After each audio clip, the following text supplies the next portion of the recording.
अस्सलाम वालेकुम रहमतुल्लाह। दोस्तों, आप देख रहे हैं AK reviews reactions YouTube channel. आइए देखते हैं आज के इस वीलॉग में पाकिस्तान की पॉलिटिक्स की रिसेंट जो सिचुएशंस हैं। काइंडली हमारे साथ आखिर तक बने रहिए और हमारे चैनल को सब्सक्राइब करना और लाइक करना मत भूलिए। इलेक्शन हो गए, लोगों ने अपना वोट दे दिया, लेकिन धांधली के इल्जामात भी लगे और नताइज तनाजात का भी शिकार हुए। जो जहां से जीत गया वहां उसके लिए इलेक्शन शफाफ, और जो जहां से हार गया वहां उसके लिए इलेक्शन धांधली ज़दा है। मैंडेट ऐसा कि लगता है कि किसी के हाथ कुछ नहीं आया, लेकिन अगर देखें तो मैंडेट ऐसा कि सबको कुछ ना कुछ मिल गया है। नून लीग को पंजाब मिल गया, पीपल्स पार्टी को सिंध मिल गया, PTI को खैबर पख्तूनख्वा मिल गया, PTI मुखालिफ इत्तेहाद को वफाक और बलूचिस्तान मिल गया। मौलाना फिलहाल नाराज हैं और गेम से आउट हैं, लेकिन उनको भी कुछ अच्छा ऑफर हुआ तो उनको भी कुछ ना कुछ तो मिल सकता है। हाँ, अगर किसी को कुछ नहीं मिला तो वो कहा जा रहा है कि वो है मियां मोहम्मद नवाज शरीफ। मियां नवाज शरीफ वजीर आजम की दौड़ से माइनस हो गए, या वो खुद माइनस हुए या उनके साथ कोई हाथ हो गया है। नून लीग ने मियां नवाज शरीफ को वापस लाने के लिए तराजू के पलड़े बराबर करने की फरमाइश की, लेवल प्लेइंग फील्ड देने का मुतालबा किया। उनके तमाम मुतालबात मानकर मियां साहब को वतन वापस लाया गया, जेल से छुटकारा दिलाया गया, सजाओं से बरी कराया गया, नाअहली खत्म करके इलेक्शन लड़ने का अहल बनाया गया। लेकिन आखिर में वो वजीर आजम की दौड़ से माइनस हो गए। वो खुद माइनस हुए या उनके साथ कोई हाथ हो गया। मियां नवाज शरीफ चौथी मर्तबा वजीर आजम बनना चाहते थे। हर कोई उन्हें निजात दहिंदा और पाकिस्तान के तमाम मसाइल का हल कहता था। हर जलसे में, हर प्रेस कॉन्फ्रेंस में और हर टॉक शो में नून लीग मियां साहब को चौथी बार वजीर आजम बनाने की बात करती थी। लेकिन जब वक्त आया तो मियां मोहम्मद नवाज शरीफ वजीर आजम की दौड़ से माइनस हो गए। वो खुद माइनस हुए या उनके साथ कोई हाथ हो गया। नून लीग ने अपना मंशूर बनाया तो उसका उन्वान पाकिस्तान को नवाज दो रखा। इलेक्शन मुहिम के लिए गाना बनाया तो वो भी पाकिस्तान को नवाज देने का बनाया। मियां नवाज शरीफ ने खुद भी अवाम से उनको नवाजने की बात की, सादा अक्सरियत दिलाने की बात की, लेकिन जब वोटिंग हुई तो अवाम ने उनको वैसा नहीं नवाजा जैसे उनकी ख्वाहिश थी। इसके बावजूद वो इत्तेहादी और मखलूत हुकूमत में वजीर आजम तो बन सकते थे, थोड़ा ही सही, लेकिन अवाम ने उनको नवाजा। लेकिन उन्होंने आगे शहबाज को नवाज दिया। यूं मियां मोहम्मद नवाज शरीफ वजीर आजम की दौड़ से माइनस हो गए। कहा जा रहा था कि नाअहली को अहलियत में बदलना, जीते हुए की हैसियत से वापस आना, चौथी बार मुल्क का वजीर आजम बनकर अपने ही रिकॉर्ड बेहतर करना, बार बार इक्तिदार से निकालने वाले सिस्टम को बार बार वापस इक्तिदार में आकर दिखाना उनका ख्वाब ही नहीं बल्कि उनकी जिद भी थी। यह भी कहा जा रहा था कि ये उनकी सियासत की आखिरी इनिंग्स थी और अब वो एक फातेही की हैसियत से सियासत से रुखसत होने के ख्वाहिशमंद थे। लेकिन ऐसा ना हो सका। कहा तो यह भी जा रहा है कि जेल में बैठा एक कैदी उनके तमाम मंसूबों के सामने आ गया और यूं मियां मोहम्मद नवाज शरीफ वजीर आजम की दौड़ से माइनस हो गए। वो खुद माइनस हुए या उनके साथ हाथ हो गया, या उन्होंने खुद अपनी सियासी मीरास बेटी को मुंतकिल करने के लिए कुर्बानी दी है। ये सवाल अपनी जगह, लेकिन फिलहाल वो मुल्क के नहीं बल्कि दिलों के वजीर आजम ही कहलाएंगे।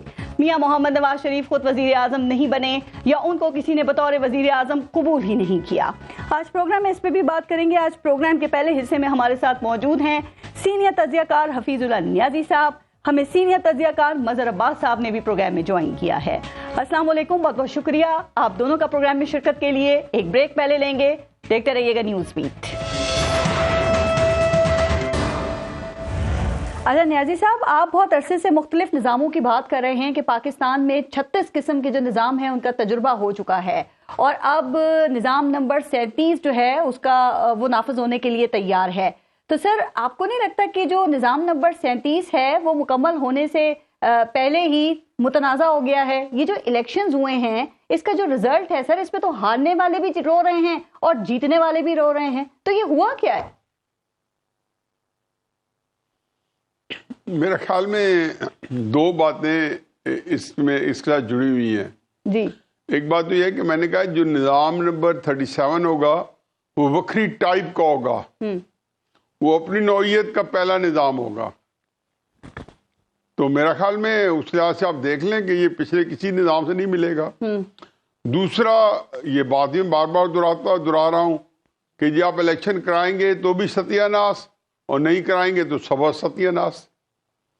तो क्राइसिस तो यह है कि देखें, मुझे तो किसी बात पे हैरत नहीं हुई, परेशानी ज़रूर हुई है कि आप ये नहीं कि कहते कि यार ये काम हो रहे हैं तो इस तरीके से इससे इस तरह की परेशानी होगी, इस तरह की चीज़ों से हम दो चार हो जाएंगे या लाख हो जाएंगे, और वो हो जाएं तो आपको परेशानी नहीं होती है। कैंसर का पेशेंट आपके सामने पड़ा का मेंबर होता है, आपको पता होता है उसे मर जाना है, तो जब मर जाता है ठीक, तो उसका उस दिन का दुख अलग होता है, उस दिन की परेशानी, उस दिन का मारना रोना धोना अलग होता है।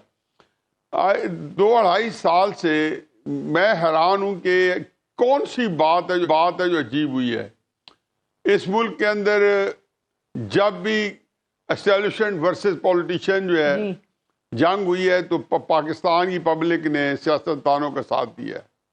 इसकी पूरी तारीख है, इस दफा भी वही कुछ हुआ है। ठीक, पता नहीं कौन सा नया तड़का लगा है कि जिससे हम बहुत परेशान हैं। दूसरी बात ये हुई है कि इमरान खान साहब के सिलसिले में आप जब हुकूमत से अलहदा हुए हैं तो 26 नवंबर लॉन्ग मार्च रावलपिंडी को हुए, तब तक जी एस्टेब्लिशमेंट जो है पूरे जोर और शोर से, जनरल फैज हमीद साहब भी और जनरल बाजवा साहब भी सारे वसाइल के साथ इमरान खान साहब के लॉन्ग मार्चेस को भी और जलसों को सपोर्ट कर रहे थे। ठीक, उनके स्क्रिप्ट्स जो है वो तैयार कर रहे थे, इमरान खान साहब उस स्क्रिप्ट को लेके चल रहे थे। तो एक अजीब व गरीब किस्म की सूरत हाल थी जो जिसका हर चीज हर मत में फायदा इमरान खान साहब को मिल रहा था। Right sir. अब जब इलेक्शन जब भी आप कराते उसका बहरहाल इमरान खान साहब को उसका फायदा मिलना था। आप एक दफा नहीं 10 दफा करा लें, हर दफा इमरान और सर वो बड़ी तादाद में लोग निकले ने आके वोट भी दिया, और नून लीग तो खुद कहती है, उनके कई रहनुमाओं ने ये बात की कि हम इसकी उम्मीद नहीं कर रहे थे, चूंकि इससे पहले उनको सजाएं हो चुकी थी, तो लग रहा था कि जो पीटीआई का वोटर है वो शायद मायूस होगा, लेकिन पीटीआई के वोटर ने सरप्राइज दिया। मजहर अब्बास साहब, वैसे तो पाकिस्तान जो है वो नामुमकिनात और सरप्राइजेस की ही सरजमीन है सर, ये लेकिन जो पिछले कोई 8 और 10 दिन से हो रहा है, क्या आप इस सब की तवक्को कर रहे थे? क्योंकि सर इलेक्शन रिजल्ट्स देखें, जो जीत गया उसको भी यकीन नहीं आ रहा, जो हार गया उसको भी यकीन नहीं आ रहा, और कहा जा रहा है धांधली भी हुई है, तो बड़े साइंसी तरीके से हुई है। वैसे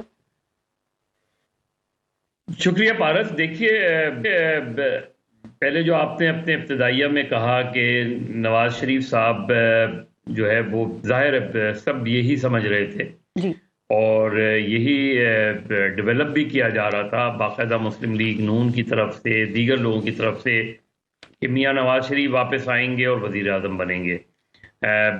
अगर मियाँ नवाज शरीफ की ही वजह से गालिबन जो अगस्त में असेंबलियाँ डिज़ोल्व हुई और फिर नवंबर में आइन के मुताबिक इलेक्शन हो जाने चाहिए थे, अक्टूबर के एंड या नवंबर में नहीं हुए, उसके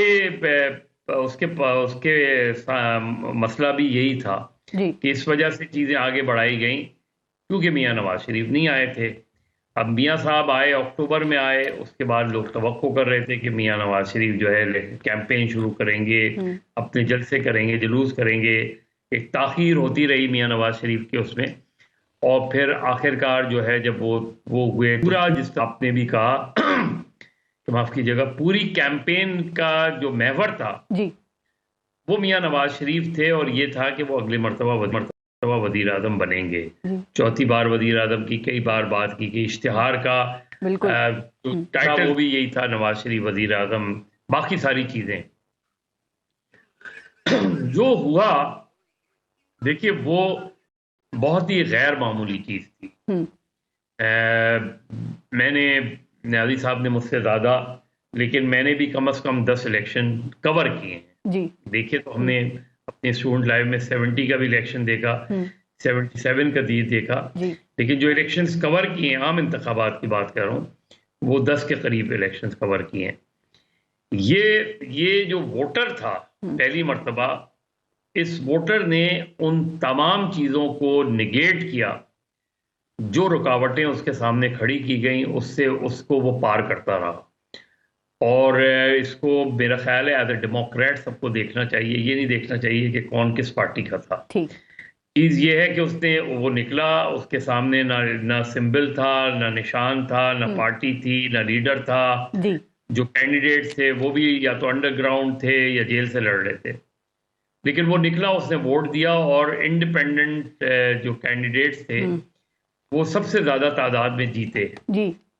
वो तो मैंडेट उसने दे दिया ये जो चीज थी, अब नवाज शरीफ साहब को मेरे नुक्ता नजर से उनका एकदम पीछे हट जाना जी बहुत ही गैर सियासी अमल है।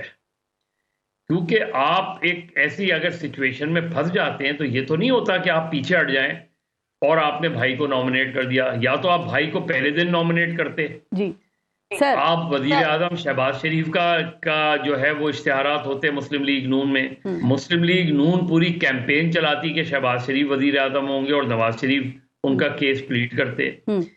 यानी जब सिंपल मेजॉरिटी मिल जाए तो नवाज शरीफ वजीर आजम, सिंपल मेजॉरिटी नहीं मिले तो शहबाज शरीफ तो वजीर बस मजहर अब्बास साहब वो अवाम से कह रहे थे फंस दो, और जितना भी अवाम ने उनको नवाजा है तो उन्होंने आगे अपने भाई को नवाज दिया। सर, जो अभी आप मियां साहब की बात करें, मैं चाह रही हूँ जरा इस पे हफीजुल्लाह नियाजी साहब भी इस पे कमेंट करें। हफीजुल्लाह नियाजी साहब, मियां साहब ये कहते हुए जेल चले गए कि मुझे क्यों निकाला, अब क्या ख्याल है कि क्या सोचा जा रहा होगा कि मुझे क्यों बुलाया, क्योंकि वो सादा अक्सरियत उनका ख्वाब था। अब लगता है कि मियां साहब जो हैं वो सियासत में इन रहेंगे, पाकिस्तान में रहेंगे या बाहर चले जाएंगे? देखिए जी, पहले तो मैं मजहर साहब की बात को एंडोर्स करता हूँ जी कि ये टाइम था आपका एक ज़रूरी नहीं होता कि हर वक्त आप सियासत के लिए ही जो है आगे बढ़ें और कामयाब सियासत होते देखें तो अपना कदम आगे बढ़ाएं, अपने आप को पेश करें। कई दफ़ा वैसे इम्तिहान आता है और उसके अंदर पता होता है कि जी 100% कुर्बानी है जी, तो आपको कुर्बानी देनी चाहिए। मेरा नहीं ख्याल कि इस वक्त अगर उन्होंने मैं तो इस बात का हमेशा से जो इसकी मेरी राय थी और मैं वो दुनिया टीवी के ट्रांसमिशन कर रहा था, बार बार ये कह रहा था कि अगर नवाज शरीफ साहब जो हैं वो अपोजिशन में बैठे, उसी नून को पहले दिन से कहना चाहिए कि हम इलेक्शन हार गए हैं और इस वक्त ये पहला राइट जो है अपोजिशन में नहीं बैठ रहे। मुझे ये बताएं, वो पीपल्स पार्टी के साथ मिलकर हुकूमत बना रहे हैं, आपके ख्याल में नून लीग के हाथ क्या आया है सर? और अब ये दोनों मिलकर कारकर्दगी दिखा सकेंगे? उधर ही आ रहा हूँ मैं उधर ही आ रहा हूँ जी कि तो उन्होंने जब किसी तरह से दबाव पड़ा हुआ तो बजाय इसके कि वो इस मौके पे जबकि पाकिस्तान एक इंतहाई मुश्किल सूरत हाल से सियासी तौर पे एक इंतहाई पेचीदा सूरत हाल से दो चार है जी, उनको अपने आप को पेश कर देना चाहिए था, फिर उनको पीछे नहीं हटना चाहिए था। देखें, कई चीजें हुई हैं।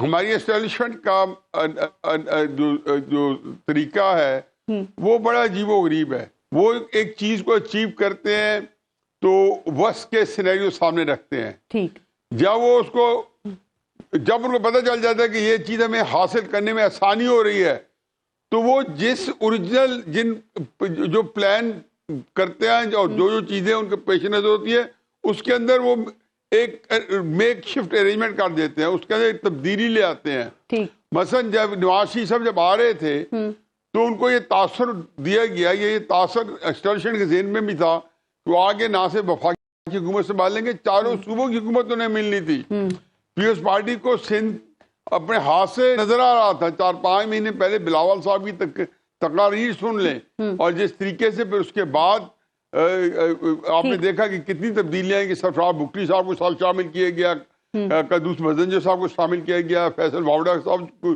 शामिल किया गया। नहीं, वो नहीं हुए। अब इस सूरत हाल में जब जो आई है इसमें जो कुछ भी है अब निकालना एस्टेब्लिशमेंट में ने और उनके साथ जो पार्टियां खड़ी हैं उन्होंने निकालना है। ठीक, तहरीक इंसाफ तावन कर रही है, तहरीक इंसाफ ने अपना लीडर ऑफ द अपोजिशन भी दे दी है।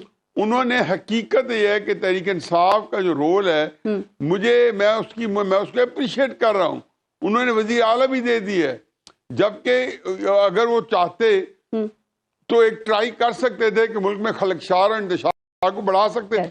इस सूरत हाल का फायदा उठाते हुए नवाज शरीफ साहब खुद वजीर आज़म बने और उसके बाद असेंबली को चलाएं साल 2 साल न्याजी साहब, और देखें कि मुल्क जो है पीटीआई की बात की है से किस तरह निकल पाएगा। राइट, मजहर अब्बास साहब, पाकिस्तान तहरीक इंसाफ की तो मरकज में हुकूमत बनने का इम्कान नहीं है, लेकिन आपके ख्याल में वो मरकज में जब ऑपोजिशन में बैठेंगे, एक मजबूत ऑपोजिशन करेंगे और केपीके में एक मजबूत हुकूमत बनाएंगे तो आपके ख्याल में कितने खतरनाक साबित हो सकते हैं? और दूसरी तरफ अब PDM-2 टाइप हुकूमत का जो मंजरनामा वाजे हो गया है तो आप समझते हैं कि एक जरदारी फिर भारी साबित हुए हैं? सर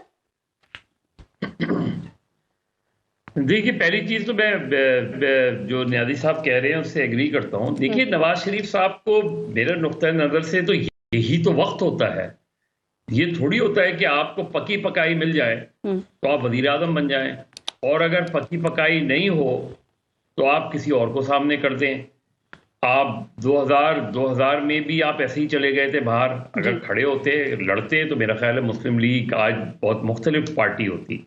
इसी तरह आप जब 2020 में चले गए तो चले गए, मेडिकल ग्राउंड पे गए थे, लेकिन मेडिकल ग्राउंड पे आप 3 साढ़े 3 साल तक वहां लंदन में पॉलिटिक्स करते रहे, करते रहे।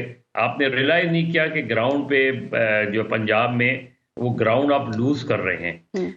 फिर जब वापस आए तब भी आप उस तरीके से एक्टिव नजर नहीं आए, और अब जबकि रिजल्ट आपकी एक्सपेक्टेशन के मुताबिक नहीं आया तो ये थोड़ी होता है कि आप अब खामोश बैठ जाएं और पीछे हट जाएं और ठीक है मरियम नवाज को आप बना दें पंजाब का चीफ मिनिस्टर और शहबाज शरीफ पर डील करें सारी पार्टियों से। तब यही तो लीडरशिप, मेरा ख्याल है लीडरशिप का तो रोल ही इस वक्त बनता है। आप समझते हैं कि मियां साहब इस वक्त हार्ट हैं, वो मायूस हुए हैं, जो ख्वाब देखकर आए थे वो नहीं हो सका और फिर उन्होंने अपनी खुद को माइनस करने के बदले घाटे का सौदा किया है, जो बेटी को आगे किया और खुद पीछे हो गए? नहीं, मेरे ख्याल में उन्होंने सियासी जो है ये कहना नहीं चाहिए, लेकिन सियासी मुदब्बिर का रोल नहीं प्ले किया उन्होंने मायूस किया। उनका ये जो रोल पीछे एकदम खामोशी से बैठ जाना और एक तरीके से नाराजगी का शो करना, ये उन्होंने वो रोल ही नहीं प्ले किया इस वक्त। तो he was a big disappointment कि आपने तो यही तो टाइम होता है, और कौन सा टाइम होता है। फिर अगर फर्ज करें आप प्राइम मिनिस्टर बन जाए ठीक, या कोई भी बन जाए, देखिए तहरीक इंसाफ ने उसके मुकाबले में बहुत ही पॉलिटिकल रोल प्ले किया। बहुत से लोगों का ख्याल था कि जब निशान भी नहीं मिलेगा तो तहरीक इंसाफ शायद बॉयकॉट कर जाए, एग्रेसिव हो जाए, बहुत ज्यादा एजिटेटिव हो जाए। उन्होंने कहा कि इंतखाबी निशान नहीं मिला, कोई बात नहीं, हम इंडिपेंडेंट लड़ लेंगे। एक पॉलिटिकल डिसीजन था ना, आप उनकी पॉलिटिक्स से एग्री करें या नहीं डिसएग्री करें, लेकिन ये एक सियासी अमल था। सियासी अमल में गए वो, उन्होंने एक बड़ा ग्रुप बना के मर्ज हुए। अब वो उन्हें पता है कि हम वो किसी पार्टी से नहीं मिल रहे तो वो हुकूमत नहीं बना सकते, तो उन्होंने कहा हम ऑपोजिशन में बैठेंगे। ठीक, अगेन साहब एक आखिरी बात, अगले 2 साल में नून को कहां देख रहे हैं? क्योंकि अब हुकूमत तो इनकी और पीपल्स पार्टी की ही बन रही है ना, तो जो कारकर्दगी होगी उसका बर्डन भी शेयर करेंगे ये दोनों? आप देखिए, नून तो नून सबसे वीकर पोजीशन में है इस वक्त। अगर उनका वजीर आजम भी बन जाए तब भी वो सबसे वीकर पोजीशन पे, सबसे कमजोर पोजीशन पे है, क्योंकि जो वजीर आजम बनेगा सारा बर्डन उसी के ऊपर होगा। अब पीपल्स पार्टी हुकूमत में तो नहीं शमूलियत इख्तियार कर रही, जब वो ठीक है आपको वोट दे देंगे, लेकिन जो चैलेंज आगे शहबाज शरीफ साहब को फेस करने हैं वो सबसे बड़ा तो IMF है, वो फिर अगला बजट है, फिर आपके पास कोई ऐसा हथियार नहीं है कि आप रिलीफ दे सके लोगों को। ठीक, तो वो सारा प्रेशर जो है वो मुस्लिम लीग नून को झेलना पड़ेगा। ठीक, तो ऐसे में मियां साहब ने शहबाज शरीफ को छोड़ दिया, मुझे तो ये समझ में नहीं आती। तो दोस्तों, ये था आज का हमारा रिव्यूज़ और रिएक्शंस के हवाले से वीलॉग। मिलते हैं अपने नेक्स्ट वीलॉग में, तब तक के लिए अल्लाह हाफ़िज़। दुआओं में याद रखिएगा और सब्सक्राइब और लाइक करना मत भूलिएगा। अस्सलाम वालेकुम रहमतुल्लाह।